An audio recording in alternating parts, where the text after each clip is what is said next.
Pretiorates thoughts. Don't de-dollarize too early. Which currency is facing a major sell-off? That's right, the US dollar. At least if you listen to the perennial bears in the investment world. There are many arguments in favor of this. Sooner or later, the United States debt will lead to the collapse of the US currency. The BRICS countries are on the verge of launching their own currency, thereby ending the dollar's dominance. The greenback, they say, is on its last legs.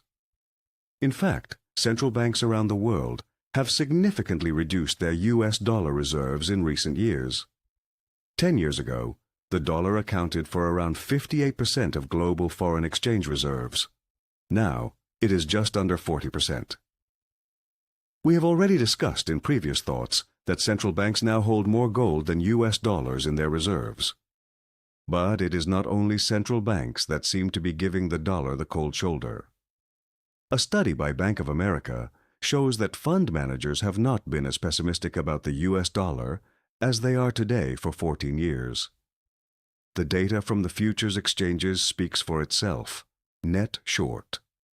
In other words, people are betting against the greenback and in favor of the euro. And the chart below also shows that whenever fund managers have collectively opposed the dollar, it has been preparing its comeback in the background. In contrast, the same breed of fund managers is more optimistic about the euro than ever before. This would almost seem charming, were it not for the political and economic climate in Europe. Self-doubt dominates the political stage, while industry talks of de-industrialization, accompanied by persistently high energy prices. The current positioning therefore seems less like sober analysis, and more like a prime example of a classic contraindication. Whenever investors have bet so heavily on the euro over the last 10 years, the European currency has slumped. The US dollar also follows a 5.31-year cycle, which has provided astonishingly accurate signals in the past. According to this rhythm, the greenback is likely to experience something of a fresh spring in the coming months. When a currency rises, it is not necessarily due to its own strength.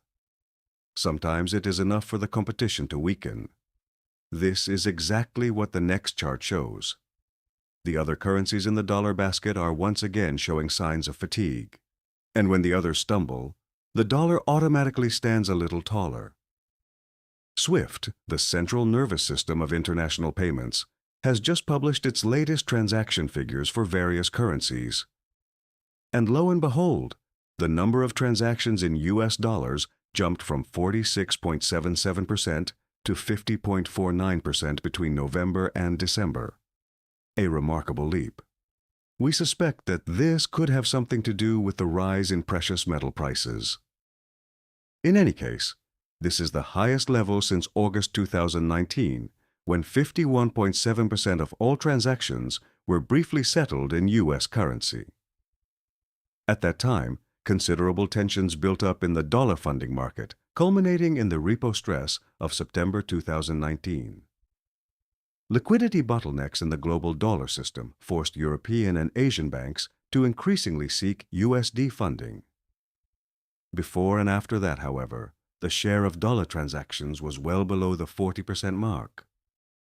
The picture is quite different for the euro. The number of transactions in the European single currency has declined noticeably in the international SWIFT system over the last few years. There was a real slump in 2023. Sanctions against Russia, and above all the exclusion of Russian banks from the SWIFT system, led to a massive decline in euro payment flows. Sanctions that weaken the importance of one's own currency. In previous thoughts, we have pointed out several times that the US dollar may not be on the verge of collapse, as many investment experts like to claim. On the contrary, the evidence pointing to a resurgence of the dollar, or at least to the weakness of other currencies, continues to mount. The debt problem will undoubtedly come to the fore at some point, but possibly first in Europe. This is why European capital is seeking refuge in the US. Against this backdrop of geopolitical and economic developments, we can therefore only partially understand the pronounced euro optimism of fund managers. If these euro bets are unwound again, the US dollar is likely to benefit automatically. Therefore, the rule is, don't de-dollarize too early. Remember that these thoughts are not investment recommendations, but only our opinion. For recommendations, contact your own investment advisor. Don't forget to give us a thumbs up below to help us keep creating this great content for you. And don't forget, if you register directly on our Substack website, you will receive my next thoughts at least one day earlier.